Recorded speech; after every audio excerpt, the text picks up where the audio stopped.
Saya tidak jadi memberikan tema seperti yang saya umumkan pada minggu lalu.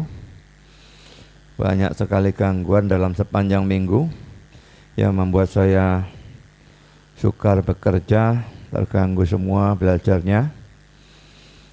Mungkin tema itu akan saya berikan belakangan, tetapi jadinya masih agak jauh karena ini berseri, saudara ya. Ini sebetulnya khotbah yang lama, tapi ya ada yang saya perbaharui. Mari kita berdoa sebelum kita masuk dalam acara firman.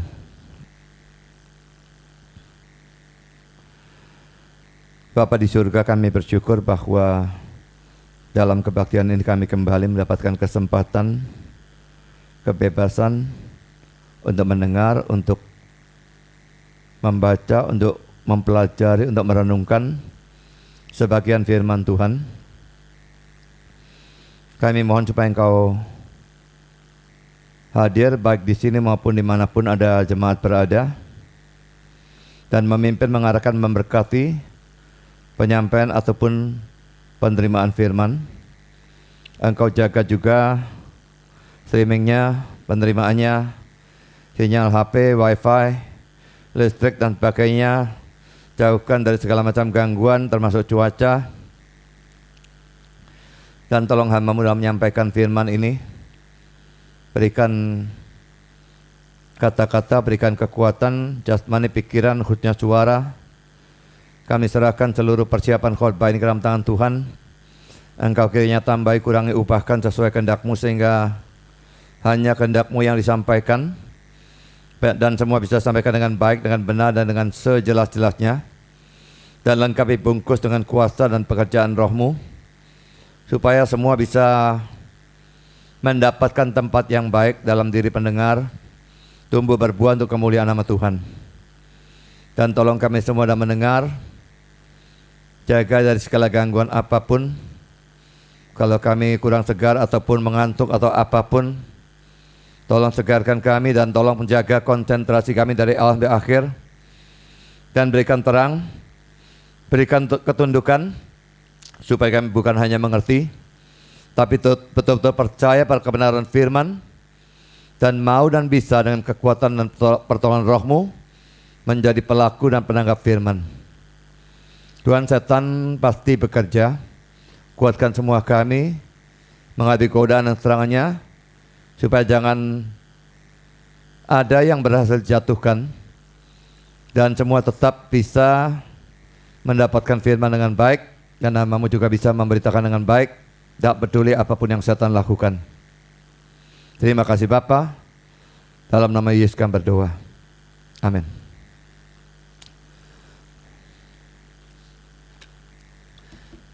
Ini satu seri, kira-kira kalau saya tidak salah atau tidak saya tambahin nanti 8 session ya, menguji saudara bisa enggak mendengar seperti itu. Memang biasanya kalau sesinya panjang itu, sesi pertama banyak yang ikut, nanti sesi kedua, ketiga berkurang, seperti itulah kalau khotbah dimasukkan di YouTube. Saya pernah mendengar Bambang Nursena juga mengeluhkan hal itu dan mendesak pengikutnya dia untuk punya ketekunan, karena ngajarnya dia juga berseri gitu ya. Dan ngajar berseri kalau diikuti cuma 1 atau 2 ya tidak bisa tercapai yang mau disampaikan betulnya ya. Dan jadi seri ini membahas secara eksposisi Matius 13 ayat 1 sampai 23. Dan saya sekarang akan memberikan tema yang temanya bisa berubah ya. Jadi nanti session kedua temanya bisa lain, session ketiga temanya lain lagi dan sebagainya. Tapi untuk session yang pertama ini saya berikan tema kewajiban pengkhotbah dan jemaat.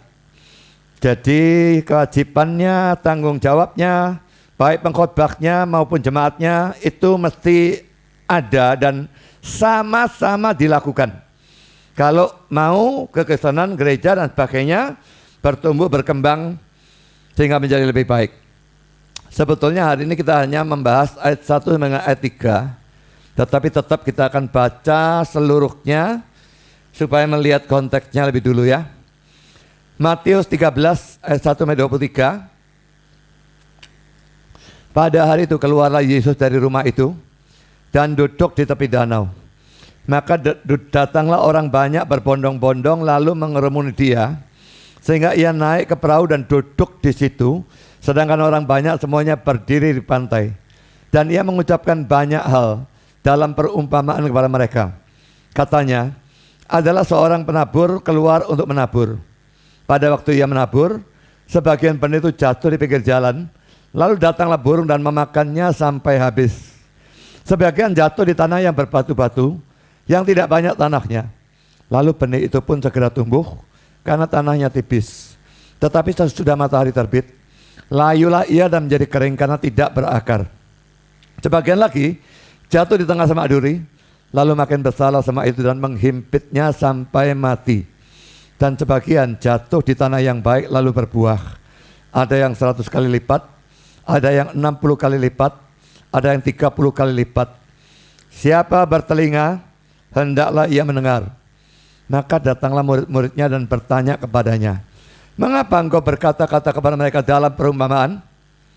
Jawab Yesus, kepadamu diberi karunia untuk mengetahui rahasia kerajaan surga, tapi kepada mereka tidak. Karena siapa yang mempunyai, kepadanya akan diberi, sehingga ia berkelimpahan. Tetapi siapa yang tidak mempunyai, apapun juga yang ada padanya akan diambil daripadanya. Itulah sebabnya aku berkata-kata dalam perumpamaan kepada mereka, karena sekalipun melihat, mereka tidak melihat, dan sekalipun mendengar, mereka tidak mendengar dan tidak mengerti. Maka pada mereka genaplah nubuat Yesaya yang berbunyi, kamu akan mendengar dan mendengar, namun tidak mengerti. Kamu akan melihat dan melihat, namun tidak menanggap. Sebab hati bangsa ini telah menebal, dan telinganya berat mendengar, dan matanya melekat tertutup, supaya jangan mereka melihat dengan matanya, dan mendengar dengan telinganya, dan mengerti dengan hatinya, lalu berbalik, sehingga aku menyembuhkan mereka. Tetapi berbahagialah matamu karena melihat, dan telingamu karena mendengar. Sebab aku berkata kepadamu, sesungguhnya banyak nabi dan orang benar ingin melihat apa yang kamu lihat, tapi tidak melihatnya, dan ingin mendengar apa yang kamu dengar, tapi tidak mendengarnya. Karena itu, dengarlah arti perumpamaan penabur itu. Kepada setiap orang yang mendengar firman tentang kerajaan sorga, tetapi tidak mengertinya, datanglah si jahat dan merampas yang ditaburkan dalam hati orang itu. Itulah benih yang ditaburkan di pinggir jalan. Benih yang ditaburkan di tanah yang berbatu-batu ialah orang yang mendengar firman itu dan segera menerimanya dengan gembira. Tetapi ia tidak berakar dan tahan sebentar saja. Apabila datang penindasan atau penganiayaan karena firman itu, orang itu pun segera murtad. Yang ditaburkan di tengah semak duri ialah orang yang mendengar firman itu, lalu kekhawatiran dunia ini dan tipu daya kekayaan menghimpit firman itu sehingga tidak berbuah. Yang ditaburkan di tanah yang baik ialah orang yang mendengar firman itu dan mengerti, dan karena itu ia berbuah. Ada yang 100 kali lipat, ada yang 60 kali lipat, ada yang 30 kali lipat.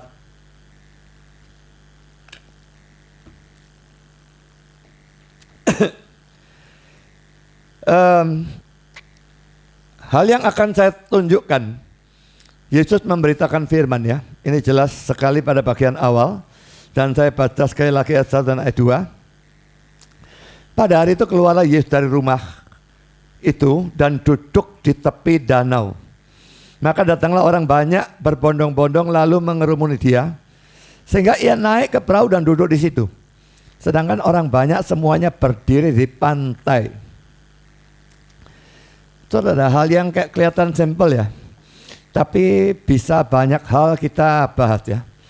Pertama kita melihat tempat yang Yesus gunakan. Matthew Henry berkata demikian, di mana ia memberitakan khotbah ini, tempat pertemuannya adalah di tepi pantai atau danau. Mimbarnya adalah sebuah kapal atau perahu. Tak ada tempat yang salah untuk pengkhotbah seperti itu, yang kehadirannya menaikkan derajat dan menguduskan tempat manapun. hendaklah mereka yang memberitakan Kristus tidak malu, sekalipun mereka mempunyai tempat yang buruk dan tidak menyenangkan untuk berkhotbah di dalamnya. Saudara, yang penting itu pengkhotbahnya, bukan tempatnya. Saya kira itu penekanan dia ya. Yesus tentu tidak ada pengkhotbah manapun yang menyamai dia. Tidak peduli dia khotbah di pantai, tidak peduli dia khotbah di sebuah perahu, tempat yang sama sekali tidak cocok rasanya, udara terbuka dan sebagainya. Tapi saudara, tempat yang kelihatan buruk dikuduskan oleh si pengkhotbah ini. Saudara, kalau saudara adalah seorang pendeta atau pengkhotbah, apakah saudara merasa bangga, senang kalau diundang untuk berkhotbah di suatu gereja yang besar, mewah, megah? Dan sebaliknya, kalau diundang untuk berkhotbah di suatu gereja yang kecil dan buruk, merasa cuma gereja kecil, tidak ada bangga, tidak ada senang apapun. Saudara, senang atau tidak senang tergantung tempatnya, atau tergantung HR yang saudara terima, atau tergantung banyak sedikitnya orang yang mendengar. Apakah seperti itu? Kalau memang itu berpengaruh begitu besar terhadap saudara, saya pikir saudara bukan pengkhotbah yang dari Tuhan. Ini pengkhotbah model apa? Yesus tidak pedulikan tempat. Orang sedikit pun, dia pernah ngajar hanya satu orang, perempuan Samaria. Tidak ada masalah. Sedikit atau banyak, kita berkhotbah dengan sebaik-baiknya. Gereja kecil atau gereja besar, gereja miskin atau gereja megah bagaimanapun, kita menyampaikan firman dengan sebaik-baiknya. Sekarang sebaliknya untuk jemaat. Kan ini kewajiban dan tanggung jawab juga ya. Pendetanya punya kewajiban tanggung jawab, sekarang jemaatnya yang saya tekankan ya. Ini berlaku juga untuk jemaat pada waktu milih gereja. Kalau sudah milih gereja, milihnya yang bagaimana sudah? Kalau diadakan angket ya, mungkin hasilnya, aku milih gereja itu karena gereja itu terdekat dengan rumahku. Lah ya ini cilaka ya, kalau yang terdekat itu bagus tidak apa-apa. Kalau yang terdekat itu gereja sesat, saudara sesat dan masuk neraka karena males. Tidak mau cari yang jauh yang benar. Dan dalam konteks ini, banyak juga orang, apalagi kalau biasanya orang yang kaya ya. Orang yang kaya, artis dan sebagainya, atau dia orang yang punya jabatan, kedudukan gitu ya. Yang dipentingkan adalah bagusnya, besarnya, mewahnya gerejanya. Padahal saudara, apa gunanya pergi ke gereja yang mewah, besar, bagus dan sebagainya kalau gereja itu sesat? Tidak peduli gereja itu kasih makan, kasih apapun. Kalau gerejanya sesat, saya tidak akan berbakti di sana kecuali saya datang untuk mengecek ajaran. Saya sering mendatangi gereja-gereja sesat sudah ya. Saksi Yehova saya pernah, Mormon saya pernah, ya banyak gereja lain saya pernah. Yang belum pernah itu, sampai saya lupa gereja apa. Pasti sudah ada dalam pikiran saya belum pernah datang. Oh, Advent ya. Karena Advent itu kebaktiannya hari Sabtu. Dan saya repot kalau hari Sabtu ya. Dan saudara mungkin tanya lah, kalau Minggu gimana? Lah malah pelayanan. Itu saya pergi-pergi ke seperti itu waktu saya dulu tidak ada pelayanan. Saya pernah kosong 2 tahun kan. Nah saat itu saya sampai datangnya yang gak karu-karuan itu ya. Dan saya datang untuk melihat, mengecek bagaimana ajaran mereka. Nah tapi kalau Sabtu itu justru jam kerja saya tidak mau. Jadi kalau Advent saya belum pernah datangi. Katolik males saya sudah tahu banyak tentang Katolik, jadi saya tidak datangi. Tapi saya pernah mendatangi gereja-gereja karismatik juga pernah. Lalu yaitu Saksi Yehova, Mormon dan sebagainya. Nah saudara, gereja itu boleh bagus, boleh megah. Tapi apa yang mau dibanggakan kalau ajarannya sesat? Saudara datang karena megahnya gereja, hebatnya gereja. Tapi ajaran saudara dapat apa? Saya tidak habis pikir dengan banyak orang Kristen yang pergi ke satu gereja dari minggu ke minggu. Dan setiap kali pergi pulangnya ya tidak dapat apa-apa. Dan saya harap saudara introspeksi. Setiap saudara datang dan pulang, dapat sesuatu dari firman Tuhan ya atau tidak? Ya kalau satu kali tidak dapat mungkin tidak apa-apa.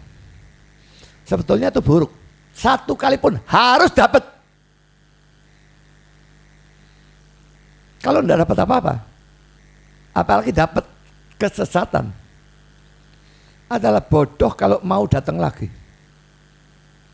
Saya ingatkan ya, lain ceritanya kalau saya datang untuk memang memeriksa ajaran gereja itu, lain. Tujuannya beda. Tapi kalau betul-betul berbakti, tidak dapat apa-apa, mau balik itulah goblok saudara. Tidak goblok apa namanya?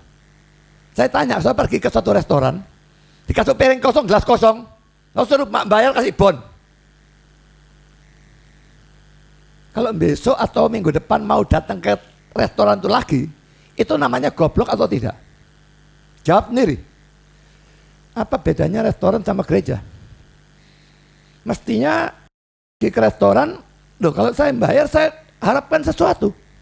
Makanan lah, minuman. Saya ke gereja, saya dikasih kantong persembahan lewat, saya ngasih. Saya juga harapkan firman. Kalau tidak dapat, mau balik nih. Ya sama seperti orang ke restoran, dikasih gelas kosong, piring kosong, mau balik, mau bayar lagi. Pikirkan saudara, itu kebodohan luar biasa. Nah repotnya ya, orang-orang kaya, artis-artis dan sebagainya itu ya, hampir selalu memilih gereja-gereja yang besar dan mewah. Mungkin mereka merasa, waduh, gak cocok dengan tingkatku. Karena aku kaya, aku naik mobil seperti ini, rumahku mewah. Tahu-tahu pergi gereja, ruko saimet, cupet satu ruko. Di sini-sinilah, malu-maluin, gak mau. Cari yang megah. Gak apa-apa pergi ke gereja megah. Kalau megah dan bagus. Tapi sangat banyak megah dan tak ada isinya. Lebih banyak lagi megah dan sesat. Banyak. Dan orang-orang itu yang memilih gereja besar, megah, mewah dan sebagainya, seandainya mereka hidup pada zaman Yesus mengkhotbahkan khotbah ini, mereka pasti tidak akan mau datang untuk mendengarnya. Ngerti maksud saya? Kalau mereka cari megah, mewah, di mana khotbah Yesus? Di danau, di tepi laut, di perahu, kena angin. Kalau hujan-hujanan, panas kepanasan, gendeng apa? Gak usah. Tunggu sampai Yesus dirikan bait Allah sendiri. Wah, bait Allah zaman Herodes itu megahnya luar biasa ya. Lebih hebat daripada bait Allah pada zaman Salomo. Nah, mereka datang ke tempat itu punya kebanggaan. Tapi di tepi danau atau tepi laut, dek perahu, Yesusnya ini malu-maluin, tidak maulah. Pikirkan saudara, seandainya Yesus khotbah di khotbah yang di gereja yang jelek, rompok, gubuk, saudara mau datang atau tidak? Sekarang Yesusnya tidak ada. Kalau pengkhotbah yang bagus, khotbah di gedung yang jelek. Pengkhotbah jelek, khotbah di gedung yang bagus. Pilih yang mana? Apa gunanya kebanggaan duniawi, kebanggaan sekuler, tolol model semacam demikian dipelihara? Mau ubah itu? Kan kita masuk ke dalam poin yang kedua. Kita melihat posisi mereka ya. Ini kelihatan aneh ya. Ayat 2. Maka datanglah orang banyak berbondong-bondong lalu mengerumuni dia. Sehingga ia naik ke perahu dan duduk di situ. Sedangkan orang banyak semuanya berdiri di pantai. Saya dulu khotbah duduk. Ada orang tanya kenapa kok duduk. Ini Yesus duduk. Sekarang semua gereja boleh dikatakan. Ya kecuali kalau gerejanya ya pendetanya punya sakit kayak saya lalu duduk. Tapi jemaatnya duduk juga ya. Ini enggak. Pengkhotbahnya duduk. Jemaatnya berdiri. Kalau mulai sekarang saya berikan perintah. Mulai sekarang saya tidak peduli kebaktian online ataupun offline. Kalau saya khotbah, saya duduk. Saudara berdiri. Mau apa enggak? Charles Haddon Spurgeon memberikan kata-kata yang bagus. Sang guru duduk dan orang-orang berdiri. Kita akan mengurangi orang-orang yang tidur dalam jemaat jika pengaturan ini tetap berlaku. Agak sukar kan ya, tidur sambil berdiri itu atau berdiri sambil tidur, wambruk dia kedabruk gitu ya. Kalau duduk, saya jumpai banyak orang duduk, tidur, ngorok laginya.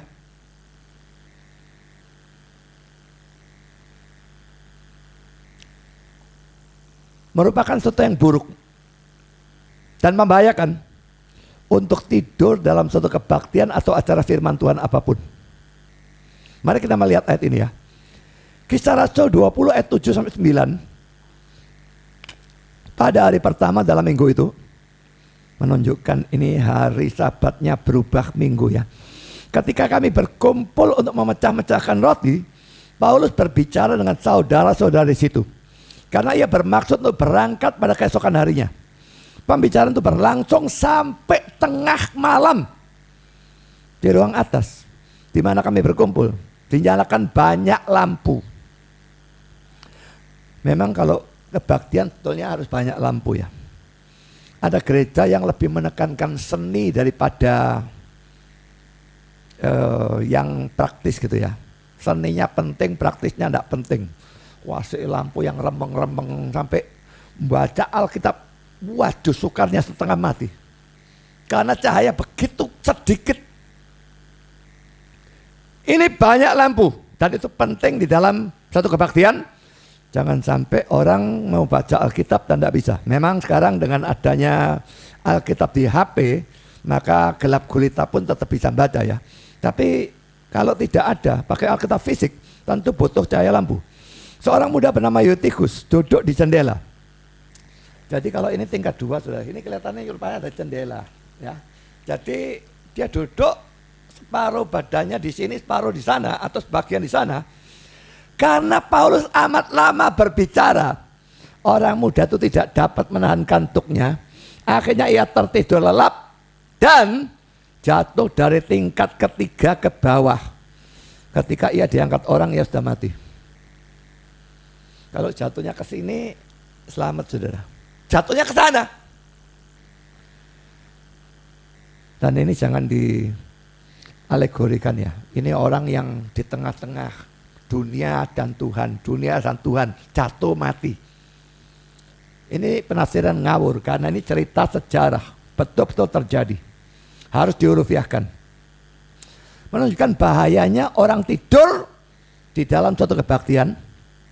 Lah sekarang ini kebaktian online sudah ya. Kebaktian offline saja orang bisa tidur.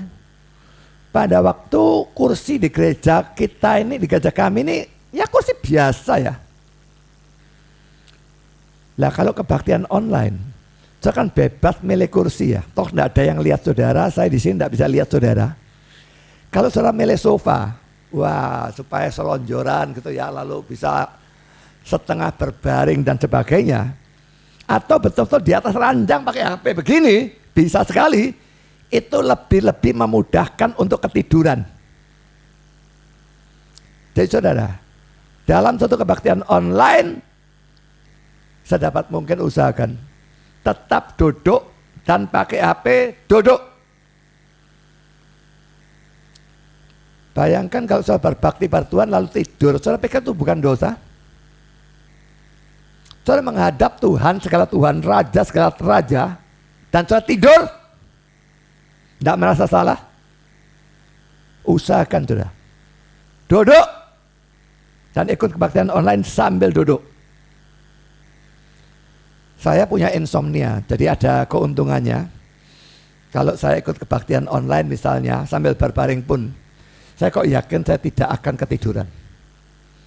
Tapi untuk orang yang tidak punya insomnia, apalagi orang yang gampang tidur, yang nempel bantal langsung amblas, saudara mencobai diri saudara sendiri. Kalau kebaktian sambil selonjoran di sofa dan sebagainya, gampang sekali tidur, amblas, dan itu dosa. Sikap yang sangat tidak hormat kepada Tuhan. Kebaktian tahu-tahu tidur. Sekarang kita masuk poin yang ketiga. Banyak orang datang berbondong-bondong. Ayatnya sudah kita baca tadi, tidak usah kita baca lagi. Calvin mengatakan bahwa bukan tanpa alasan Matius mengatakan orang banyak datang kepada Yesus, dan bahwa pada waktu Yesus melihat mereka, ia membandingkan firman atau ajarannya dengan benih. Orang banyak, pas dia khotbah tentang orang yang menaburkan benih jatuh di 4 golongan tanah. Pendengarnya banyak, berbondong-bondong, sama-sama menerima firman, tapi reaksi atau hasilnya berbeda-beda. Saudara dan teman saudara atau keluarga saudara datang ke gereja yang sama, mendengarkan khotbah yang sama, reaksi atau hasil bisa sangat berbeda-beda. Tergantung saudaranya bagaimana, tapi lebih-lebih tergantung Tuhan bekerja bagaimana di dalam diri saudara. Sekarang mari kita lihat kata-kata Calvin. Rancangan atau tujuan dari perumpamaan adalah untuk memberi informasi kepada mereka bahwa benih pengajaran yang disebarkan di suatu daerah yang luas tidaklah menghasilkan panen di mana-mana. Karena benih itu tidak selalu mendapati suatu tanah yang subur dan sudah dipersiapkan dengan baik. Kalau kita mendapatkan tanah subur itu enak ya. Orang jadi persiapkan Tuhan dengan baik, dengarnya itu pasti antusias. Kalau yang diberitakan betul-betul kebenaran, dia malah ngamuk kalau diberitakan ajaran sesat.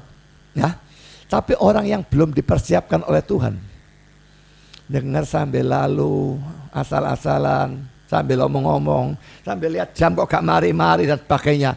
Ini menjengkelkan untuk pengkhotbahnya. Nah saudara, orangnya banyak. Saya tidak tahu saudara bergereja di mana, dan gerejanya besar atau bagaimana. Tapi saudara, saya juga tidak tahu saudara mendengar khotbah yang bagaimana, tapi reaksinya nanti akan berbeda-beda. Tidak peduli mendengar satu khotbah yang sama, bagus. Satu orang dapat berkat, betul-betul dapat berkat. Satu dapat kutuk. Loh kok saya katakan dapat kutuk, kenapa? Paling-paling kalau tidak dengar tidak dapat apa-apa kan? Tidak. So menyia-nyiakan itu dosa. Dengar mengerti tapi tidak mau percaya, itu dihukum lebih berat daripada tidak ngerti. Jadi bukannya netral tapi negatif. Tapi ada yang positif. Sudah dikerjai oleh Tuhan, dengar dengan baik, tanggapi positif. Sekarang kita masuk poin keempat. Ia mengajarkan banyak hal kepada mereka. Kita baca ayat 3 sekali lagi.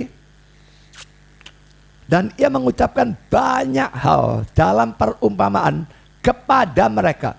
Katanya adalah seorang penabur keluar untuk menabur. Saya hanya tekankan ayat 3a saja.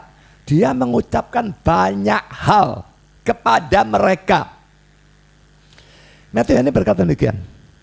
Ia mengucapkan banyak hal kepada mereka. Penting bagi kita untuk memberikan perhatian yang sungguh-sungguh. Pada waktu Kristus mempunyai begitu banyak hal untuk dikatakan kepada kita, supaya kita tidak kehilangan yang manapun dari hal-hal itu.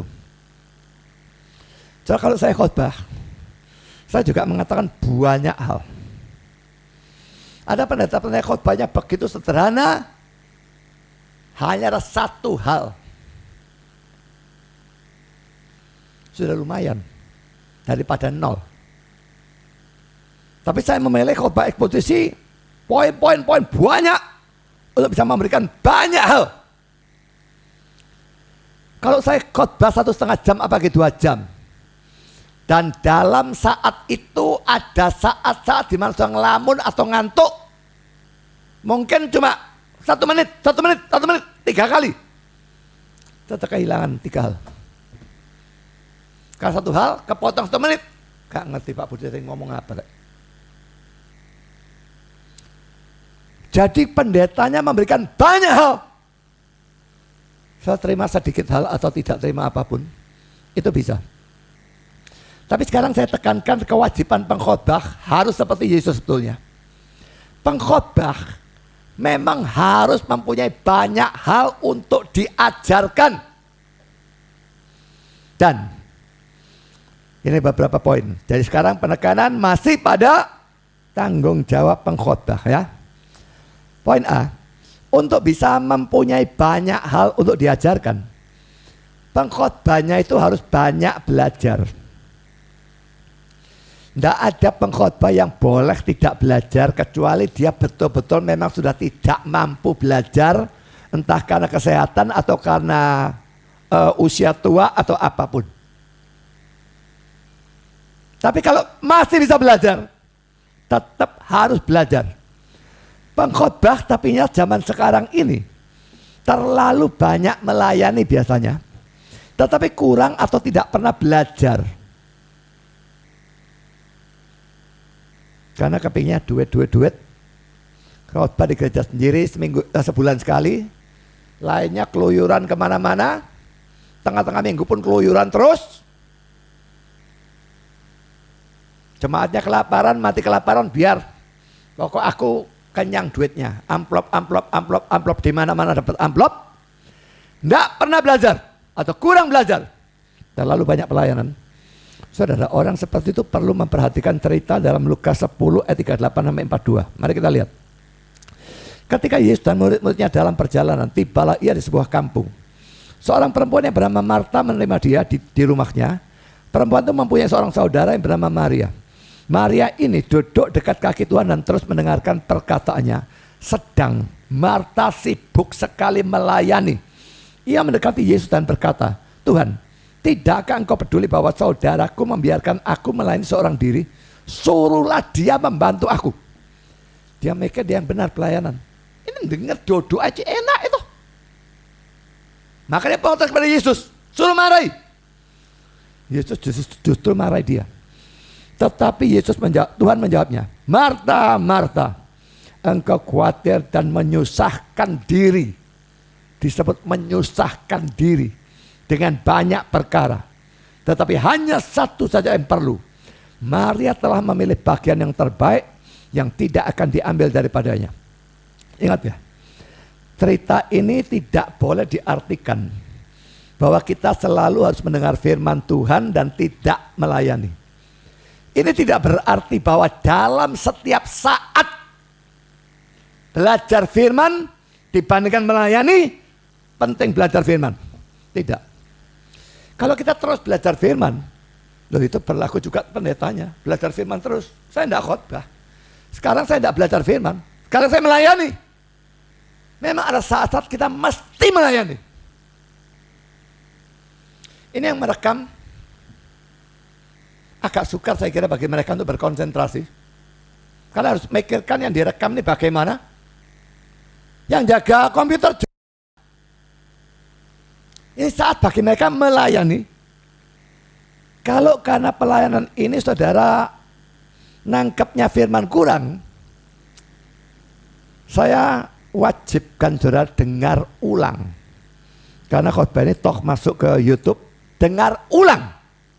Dan dengar dengan sungguh-sungguh supaya apa yang kurang tadi bisa ditambahkan. Tapi yang jelas saudara, tidak selalu dengar firman lebih penting daripada melayani.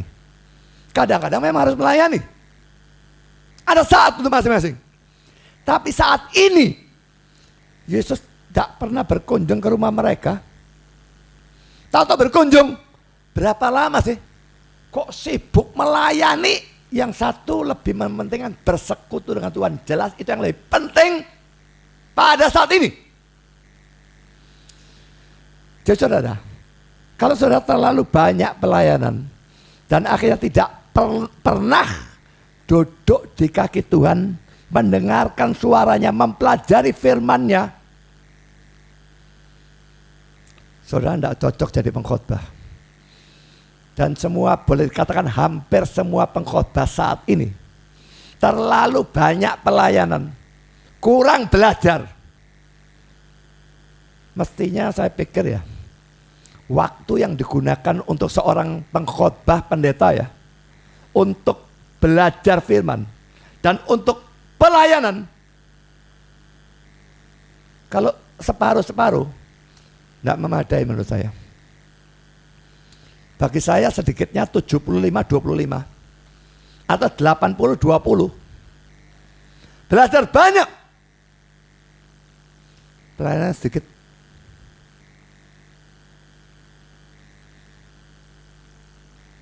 Itu yang harusnya dilakukan. Makin mengerti banyak, makin banyak yang bisa kita sampaikan.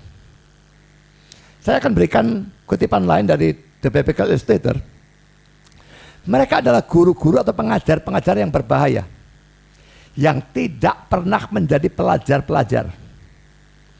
Pada waktu mereka tidak mau menjadi pelajar-pelajar dari kebenaran, mereka menjadi guru-guru dari kesesatan. Tidak belajar itu, ini rumus saudara, tidak belajar itu sama dengan sesat.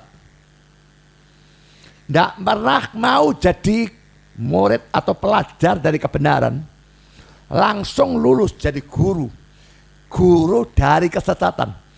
Lah kalau tidak pernah belajar kebenaran, jadi guru dari kebenaran, itu sulapan. Banyak yang gelar doktor abrak-abrak. Ada beberapa, ada katanya 7. Saya kepingin tahu ilmunya banyaknya seberapa. Harus belajar dari kebenaran. Sekolahnya masih benar.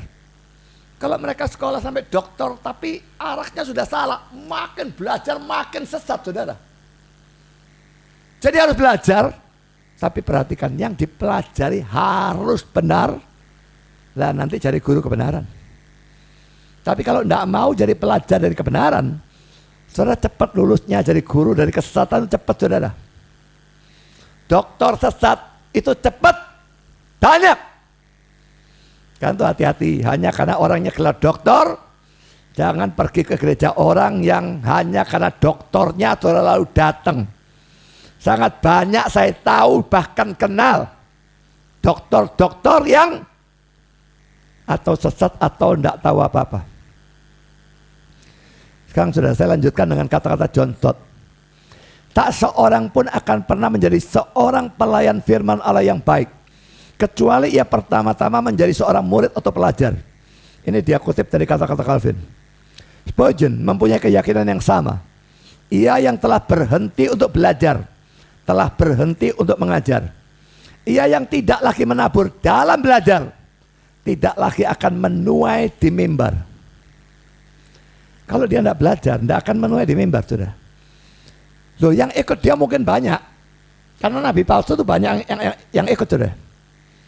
Tapi menuai sungguh-sungguh, maksudnya menghasilkan jiwa atau menumbuhkan kerohanian orang yang dia ajar, akan berkurang, bahkan bisa 0 atau minus. Makin belajar dari dia, makin sesat. Bisa.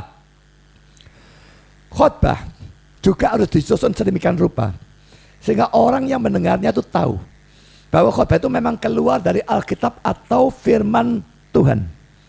Jadi banyak kutip ayat seperti yang saya lakukan. Itu merupakan sesuatu yang sangat-sangat penting. Mari kita lihat kata-kata dari D. Martin Lloyd Jones yang berkata demikian. Harus jelas bagi orang-orang bahwa apa yang sedang kita katakan adalah sesuatu yang keluar dari Alkitab. Harus jelas bagi mereka.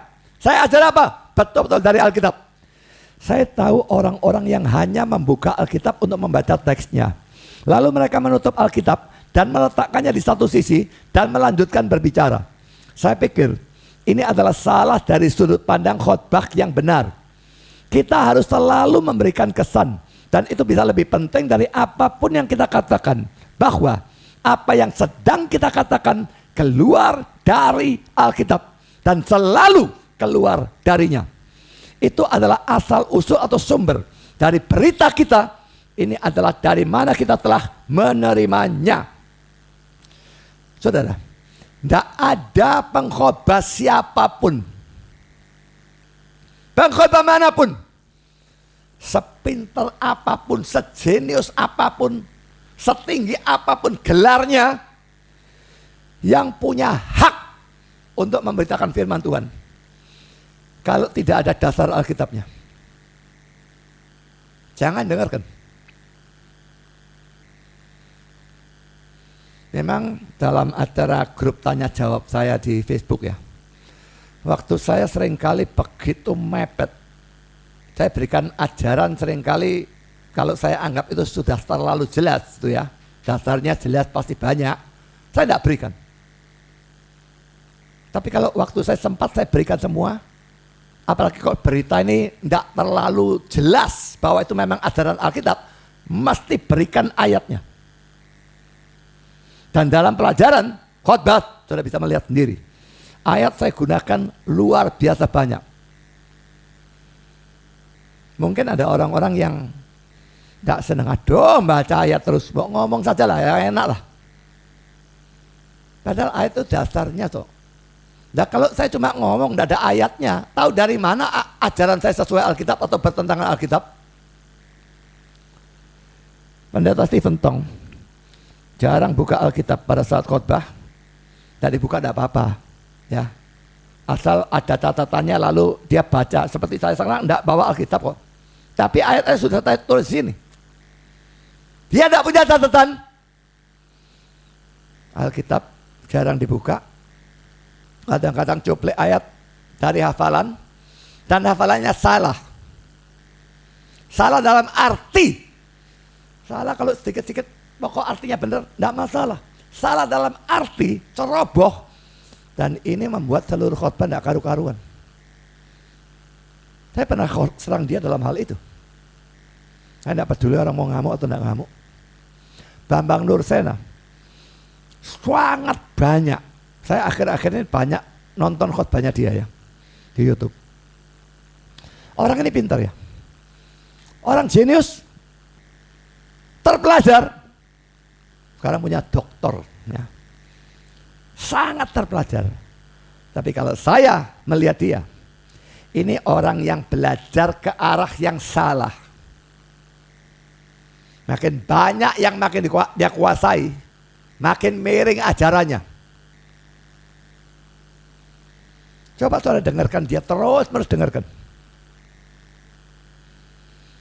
Yang dipakai itu sumber-sumber yang apa sih? Pokoknya peninggalan kuno, omongannya bapak-bapak gereja, buku Yahudi yang Talmud yang ini.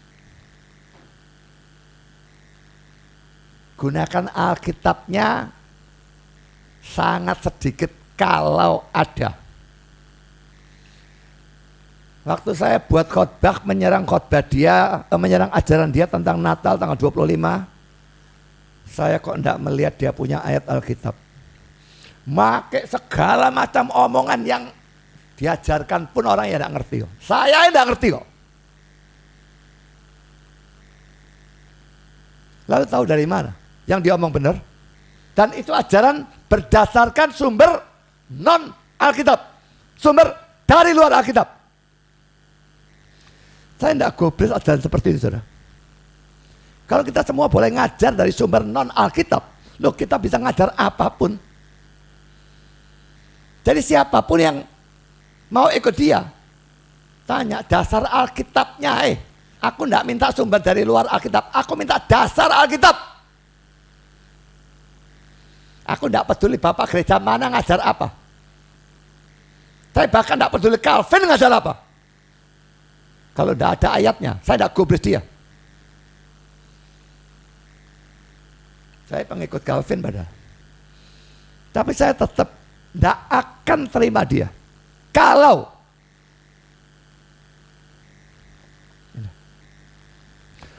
Kalau tidak ada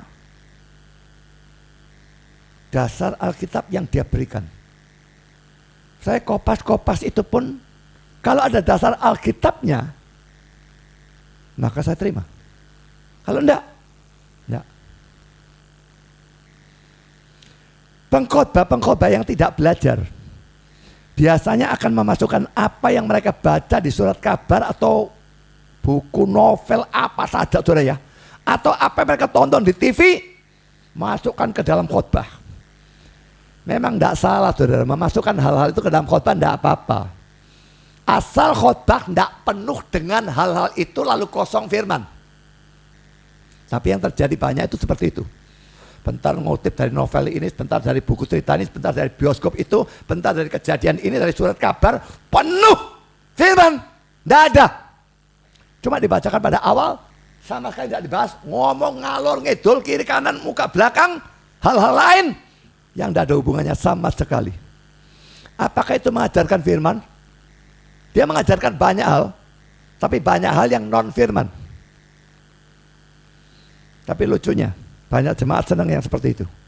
Enak dengar, wah cerita-cerita kesaksian, kabar berita ini, kapal terbang jatuh, ada gempa bumi, wah kabeh semua diceritakan mendetail. Kalau saya ceritakan hal-hal itu, saya akan ceritakan secara cepat. Hanya hal-hal yang penting saja, bukan ceritakan detail. Karena ceritakan detail, ceritakan gempa yang di Sulawesi detail, loh, menghabiskan waktu saya secara sia-sia. Saya tidak mau itu. Tidak ada yang salah memasukkan. Tapi sekali lagi, kalau penuh dengan hal-hal itu, firmannya nol, itu bukan khotbah, dan orang seperti itu tidak punya hak untuk berdiri mimbar. Dan saudara sebagai jemaat tidak boleh mendengar khotbah yang seperti itu. Sekarang D. Martin Lloyd Jones lagi mengatakan demikian. Kita tidak boleh berbicara kepada orang-orang tentang peristiwa-peristiwa dari minggu itu. Hal-hal yang telah terjadi. Hal-hal yang telah menjadi pokok berita dalam surat kabar. Persoalan-persoalan politik atau apapun yang kamu sukai. Barusan ada peramal. Oh, katanya dia meramal kejatuhannya Sriwijaya Air. Kalau meramal itu ramalannya keluar dulu baru peristiwanya. Ini peristiwanya jatuh dulu baru ramalannya keluar, katanya sudah diramal.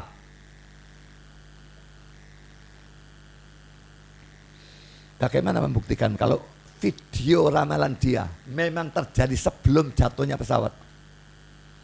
Dan sekarang meramal lagi, Jokowi bakal lengser, banyak kerusuhan, dan dia gugat. Oh, lengsernya tahun 2024. Bagus ya. Dan seorang pengkhotbah buat khotbah langsung. Ada ini langsung, ini berita yang hot, wah masukkan. Lalu dia bahas, dia tongkeng dalam nama Yesus, supaya ramalan itu tentang lengsernya Jokowi tidak terjadi. Itu masuk Facebook tuh ya. Saya berikan komen. Gombal versus gombal.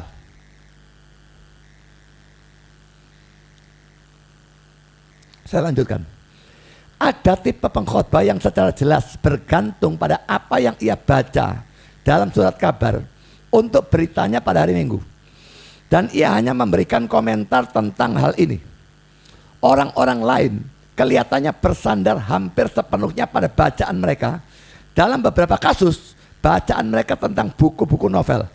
Mereka menceritai orang-orang tentang novel terakhir yang telah mereka baca, tentang ceritanya dan beritanya, dan mencoba untuk memberikan penerapan moral atau suatu belokan moral pada bagian akhir.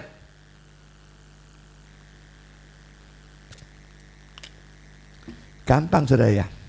Kalau orang bahannya sedikit, memang dia belajarnya sedikit, otomatis bahannya sedikit.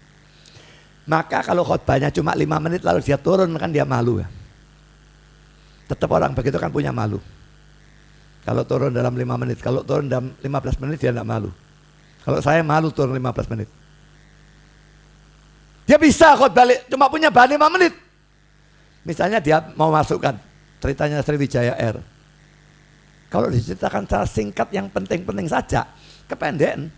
Ceritakan mendetail berangkatnya ini. Lalu ternyata, nah akhirnya poinnya, ada 2 orang yang katanya mau berangkat, tapi tidak bisa berangkat. Karena rapid testnya tidak tahu salah, tidak tahu bagaimana, akhirnya terpaksa ditinggal. Tahu-tahu pesawatnya berangkat, anjlok. Mau menekankan orang kalau belum waktunya mati. Selalu ada saja cara Tuhan untuk menyelamatkan. Sebaliknya, orang yang sudah waktunya mati, ada saja cara Tuhan untuk mengatur supaya orang itu masuk di sana.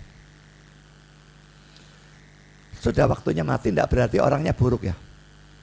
Waktu mati itu ditentukan Tuhan. Kabarnya ada pramugari atau co-pilotnya juga ya. Co-pilotnya mestinya bukan bertugas itu.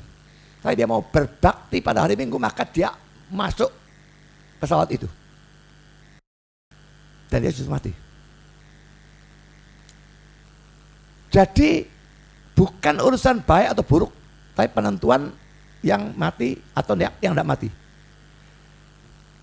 Boleh menggunakan ilustrasi seperti itu. Tapi karena bahan dia pendek, dipanjang-panjangkan ceritanya supaya memenuhi kuota. Ya, khotbah itu haruslah normalnya 20 menit, 25 menit supaya memenuhi. Cerita lain dipanjangkan laginya. Jadi terakhir berikan penekanan moral sama dia. Mati tidak mati tergantung Tuhan. Kita wajib menjaga, tapi ingat nyawa kita tetap di tangan Tuhan. Siap senantiasa. Nah boleh ya. Tapi saudara, tetap sebetulnya bahan dia cuma sedikit. Bahan yang lain dapat dari ceritaan. Sedikit ini kalau ada. Kadang-kadang ini 0. Semua cerita. Dan tidak 1 kali 2 kali saya dapat khotbah model seperti itu. Saudara, makanya pengkhotbah harus banyak belajar. Kalau saudara melihat khotbah saya jarang berikan hal-hal seperti itu ya. Karena saya lihat bahan saya ini hari ini persiapan 10 halaman. Saya kebingungan nih sebetulnya. Ini sampai 1 jam. Ini baru halaman keempat. Bakal khotbah 2,5 jam saya. Saudara itu bisa banyak belajar. Seorang pengkhotbah harus mempunyai disiplin yang tinggi dan rasa tanggung jawab yang besar. Laki-laki D. Martin Lloyd Jones mengatakan demikian. Peraturan besar pertama adalah bahwa ia harus sangat hati-hati untuk memelihara suatu kedisiplinan umum dalam kehidupannya. Berbeda dengan orang-orang dalam profesi dan dalam bisnis, ia tidak harus terikat jam kantor dan pertemuan-pertemuan formal. Atau dengan keadaan-keadaan yang ditentukan di luar dirinya sendiri. Dibandingkan dengan mereka, ia adalah tuan atas diri sendiri. Memang saya, pengkhotbah pendeta, itu tuan atas diri sendiri. Mau belajar sungguh-sungguh, mau malas-malasan, tergantung dia. Pada umumnya tidak ada yang mengawasi di atasnya dia. Ya. Salah satu dari hal-hal ini adalah bahaya dari hanya membuang-buang waktumu, khususnya pada pagi hari. Kamu mulai dengan surat kabar. Kalau saudara hamba Tuhan, pertama itu buka surat kabar dulu atau belajar firman dulu? Buka HP dulu atau belajar dulu? Yang mana? Dan adalah sangat mudah untuk menghabiskan banyak waktu untuk hal ini secara tak disadari. Lalu ada majalah-majalah dan jurnal-jurnal mingguan dan interupsi dari telepon dan seterusnya. Saudara, kalau saya sedang persiapan, HP itu saya silent, titik. Kecuali memang ada hal yang sangat penting yang memang diharapkan terjadi saat itu. Katakanlah ada orang yang mau datang untuk kirim barang atau apapun, maka HP-nya saya nyalakan. Begitu orang datang, silent. Dan saya tidak mau tahu siapapun mau kontak saya, kakak saya atau apapun. HP silent, selesai. Sampai waktu belajar saya selesai, baru saya nyalakan. Kalau saya main Facebook, tidak ada masalah. Itu pelayanan, tapi tidak terganggu dan sebagainya, tidak ada masalah. Ya, tapi kalau tidak, saya silent, saudara. Tapi banyak pendeta yang merasa itu tidak bagus, tidak kasih untuk jemaat. Jemaat punya problem. Mau telepon, lalu tidak dicauti, tidak diangkat, atau teleponnya mati. Tidak kasih kepada jemaat. Ada jemaat pendeta saudara yang mau jam 3 pagi pun ada perlu aku karena masuk rumah sakit perlu didoakan. Telepon aku jam 3 pun aku datang. Kelihatan bagus. Tapi saya kepingin tahu khotbahnya dia bagaimana. Saya lanjutkan. Cobalah untuk mengembangkan suatu sistem dengan mana kamu tidak dapat ditelepon pada pagi hari. Biarlah istrimu atau siapapun yang lain menerima pesan untukmu dan memberitahu orang-orang yang menelpon bahwa kamu tidak tersedia atau tidak bisa dihubungi. Seseorang secara hurufiah harus berkelahi mati-matian dalam hal ini. Karena setan akan berikan gangguan banyak. Jangan izinkan bahkan urusan-urusan gereja mencampuri atau mengganggu hal ini. Jagalah pagi harimu. Saat itu harus diserahkan pada tugas yang agung dari persiapan untuk pekerjaanmu di mimbar. Karena kalau saudara WA saya pada pagi hari, jangan kaget kalau WA saudara tidak tak baca belas. Bukan hanya pagi hari toh. Karena waktu siang saya buka HP, saya numpuk bareng, tak banyak-banyaknya. Saya suruh baca semua, nonton video apa tak banyak-banyak. Kadang-kadang saya loncati. Kalau mau saya nerima langsung, ya jangan pagi kalau kirim saya. Kalau kirim ke saya pagi, sangat bisa saya tidak tahu. Nanti kalau loncat buka, wah, gak tahu saya di mana. Banyak buang saja. Karena saya pentingkan jam belajar saya lebih daripada semua itu. Ini gangguan. Saudara sebaiknya jangan WA telepon pendeta saudara pada jam belajar dia. Nggak tahu kapan itu. Karena kalau dia bukan orang yang seperti saya, kalau dinyalakan jam kerja lalu telepon ngomong-ngomong, tak mari-mari. Ada yang ditamui orang diterima. Jam kerja dia sungkan nolak. Nah, saya tak suruh pulang, selesai. Saya tidak peduli siapa. Jangan datang pada waktu saya kerja, tak suruh pulang. Ini biarpun tidak ada wabah. Ada wabah lebih lagi. Sekarang poin B. Pengkhotbah tadi harus belajar. Sekarang pengkhotbahnya harus punya karunia. Baik nyusun khotbah maupun untuk menyampaikan. Nyampaikannya itu tidak apa-apa sebetulnya ya. Ada pengkhotbah yang nyusunnya bisa, wah khotbahnya bagus. Nyampaikannya aduh rasanya kudu tidur. Karena begitu monoton. Tapi saya lebih pilih pengkhotbah seperti itu. Tapi akan lebih bagus lagi kalau dia dua-dua bisa. Nyusun bisa, tersusun dengan baik, sistematis. Nyampaikannya juga bagus. Maka itu lebih bagus lagi. Sekalipun pengkhotbahnya banyak belajar, bahannya banyak karena banyak belajar. Tapi kalau dia tidak punya karunia untuk menyusun khotbah, dia tidak akan bisa memasukkan bahan-bahan itu ke dalam khotbah. Dengan demikian, dia belajar jadi pintar untuk dirinya sendiri, tapi tidak bisa menyampaikan kepada orang lain. Bukan salah dia, tapi dia tidak punya karunia. Apa iya dia dipanggil Tuhan jadi hamba Tuhan? Itu pertanyaannya.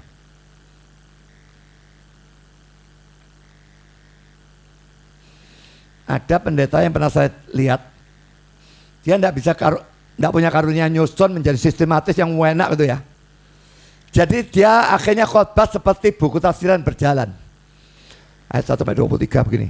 Ayat 1 dia bicara tafsiran ini masukkan. Ayat 2 dia bicara ini masukkan semua. Tidak karu-karuan arahnya, tidak peduli.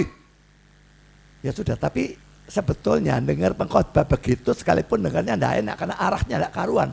Tapi kita tetap bisa dapat dari dia kalau dia belajar. Dia cuma tidak bisa nyusun menjadi suatu khotbah yang sistematis dan terarah.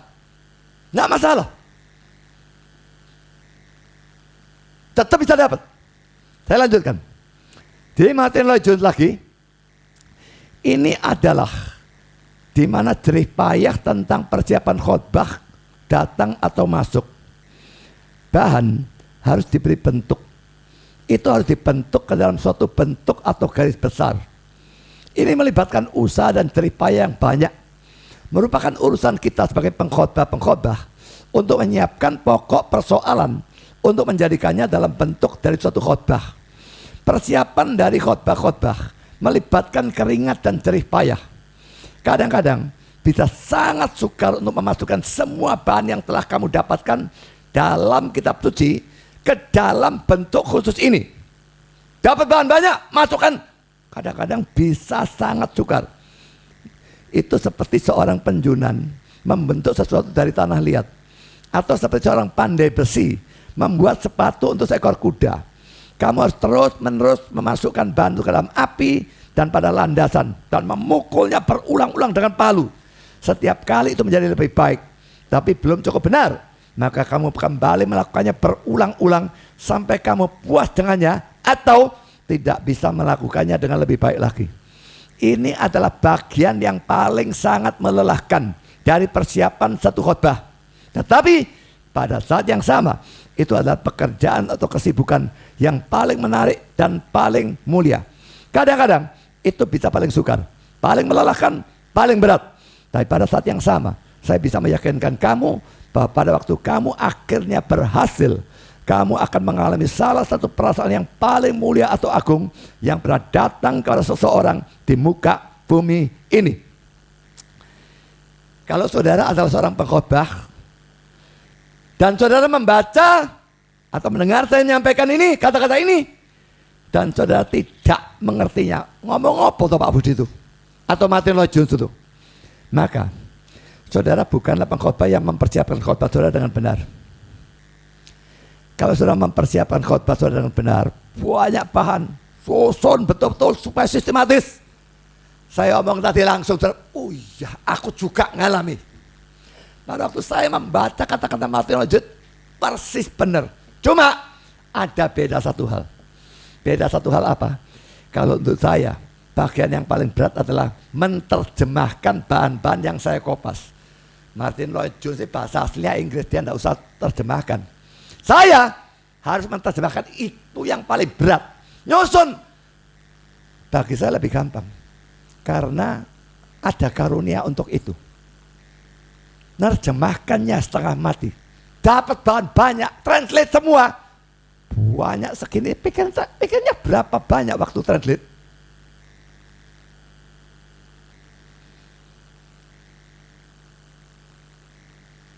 Sekarang poin sih, untuk bisa mengajarkan banyak hal, waktu untuk khotbah juga harus banyak. Nah ini repot saudara. Banyak gereja yang seluruh kebaktiannya hanya 1 jam saja. Dan yang betul-betul namanya gereja 1 jam saja itu betul-betul nyambung saudara ya. Jam 6 sampai jam 7, jam 7 sampai jam 8. Lah pasti ada saat yang jam 6 keluar baru jam 7 masuk. Ini kepotong lagi 5 menit 10 menit kepotong lagi. Yang gereja-gereja seperti GKI dan sebagainya 1 jam kan dikasih spelling. Kasih spelling setengah jam atau 1 jam baru kebaktian berikutnya. Tapi yang gereja 1 jam saja tidak ada spellingnya. 67, 78, 89.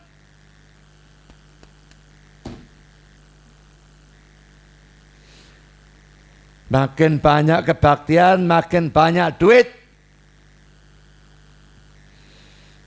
Waktu khotbah 25 menit. Maksimum 30 menit. Saya dulu kalau disuruh khotbah di gereja-gereja model seperti itu ya. Karena waktu itu yang memimpin pujian juga pendetanya saya. Tak kasih nyanyian satu bait. Doanya tak pendekkan supaya khotbah saya bisa lebih panjang. Saya cut semua yang lain supaya khotbahnya lebih panjang. Kalau enggak, Waktunya cuma 15 menit, 20 menit. Ngomong apa? Katanya harus berikan banyak bahan. Dikasih waktu khotbah 20 menit. Banyak bahan dalam 20 menit saya mesti ngomong seperti kereta api ekspres. Jemaat gak ngerti apa yang saya ngomong. Juga gereja-gereja yang sekalipun kebaktiannya, jam kebaktiannya panjang. 1,5 jam, 2 jam. Tapi mayoritas digunakan bukan untuk firman Tuhan. Puji-pujiannya panjangnya bukan main. Acara penyembahannya panjangnya bukan main. Masih ada acara kesaksian panjang sekali. Chairman-nya itu membangkitkan emosi dari jemaatnya panjang lagi. Lihat gereja ini. Berapa banyak yang kita gunakan untuk puji-pujian? Doa, firman. Saya sengaja buang doa Bapak kami. Saya sengaja buang 12 pengakuan iman rasuli. Supaya waktu khotbah ini bisa lebih banyak. Ini sudah kebablasan. Kebaktian kita pernah sampai 3 jam lebih. Kadang-kadang 2,5 jam. Khotbahnya 1,5 jam. Minggu lalu mendekati 2 jam. Sudah keberatan? Aneh ya, kalau pergi restoran kepingin dikasih restoran yang murah tapi banyak. Murah meriah. Ini pergi gereja. Dikasih banyak. Marah. Ngomel gak karuan. Nggak rindu firman. Ini yang jadi masalah. Tanggung jawab jemaat ini. Urusan rindu firman atau enggak. Nggak bisa apa-apa pendetanya buat kamu rindu. Dari mana? Sekarang saya lanjutkan saudara. Timotius mengatakan bahwa yang sekarang terjadi adalah waktu untuk kebaktian itu diisi dengan banyak hal-hal lain. Sehingga mendesak waktu untuk khotbah. Ini khususnya gereja-gereja karismatik ya. Apalagi kalau diisi paduan suara. Iya, kalau paduan suara sudah punya tempat tersendiri itu ya. Kalau enggak, paduan suara duduk dalam jemaat. Mereka berdiri. Baris maju ke depan. Lalu rapikan. Lalu mau nyanyi. Selesai. Baris lagi balik ke sana. Berapa waktu yang habis untuk paduan suara? Ya, saya mending gak usah. Saya bukan pikirkan memuji Tuhan tidak penting, bukan itu. Tapi sudah ada puji-pujian, jauh lebih penting firman Tuhannya. Karena itu yang luar biasa jarang dalam kebaktian-kebaktian zaman sekarang. Dimanapun. Mari kita lihat kata-kata Jones ini ya. Mereka telah berargumentasi bahwa orang-orang harus mempunyai bagian atau andil yang lebih banyak dalam kebaktian atau ibadah. Dan lalu mereka memperkenalkan atau memasukkan pembacaan bergantian. Saya baca ayat 1, saudara jemaat baca ayat 2, saya ayat 3, ayat 4, apa itu. Lah nek jemaatnya bacanya ngelemer, ini buang waktu. Nek saya baca, bisa cepat. Tapi gantian waktu gelar sana membuang waktu. Dan makin lama makin banyak musik dan nyanyian. Merupakan suatu pencerahan untuk memperhatikan hal-hal ini. Karena pada waktu hal-hal lain ini telah ditekankan. Dan semua itu telah dilakukan dengan sengaja. Pendetanya tidak punya bahan banyak. Akhirnya masuk ke hal-hal yang lain. Ya, itu adalah sebagian dari reaksi menentang khotbah. Gereja yang liturginya model seperti itu memang tujuannya menentang khotbah. Dan orang-orang yang telah merasa bahwa adalah lebih berharga atau bermartabat untuk memberi perhatian yang lebih besar ini pada upacara dan bentuk dan ritual.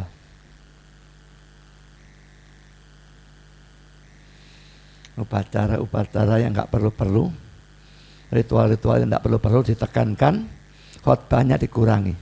Semua ini menentang khotbah.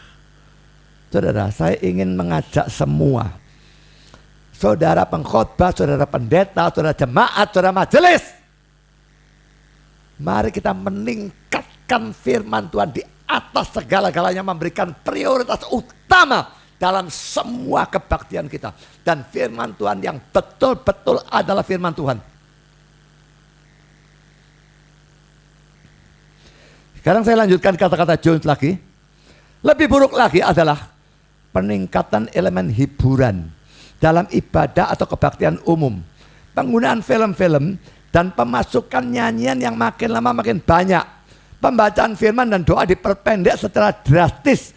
Tetapi makin lama makin banyak waktu yang diberikan pada nyanyian. Kamu mempunyai seorang pemimpin pujian sebagai suatu jenis jabatan yang baru dalam gereja. Dan ia memimpin nyanyian dan diharapkan untuk menghasilkan suasana. Saya kira dia serang karismatik ini ya. Tetapi ia seringkali menggunakan begitu banyak waktu dalam menghasilkan suasana itu. Sehingga di sana tidak ada waktu untuk khotbah dalam suasana itu. Ini adalah sebagian dari seluruh peremehan terhadap berita itu atau firman itu. Khotbahnya ditekan, direndahkan, diremehkan. Bukannya salah ada pemimpin pujian. Saya sudah katakan saya tidak becus nyanyi, kalau saya jadi pemimpin pujian kacau. Juga suara saya perlu saya hemat untuk khotbah. Tidak salah. Tapi kalau harus menghasilkan suasana, ulang-ulang kasih kata-kata untuk meningkatkan emosi. Saya paling benci. Saya pernah khotbah di satu gereja karismatik dan chairman-nya ini ya, kalau saya sebut chairman ya, mereka sebut worship leader, WL. Itu waduh bangkitkan. Langsung bangkit.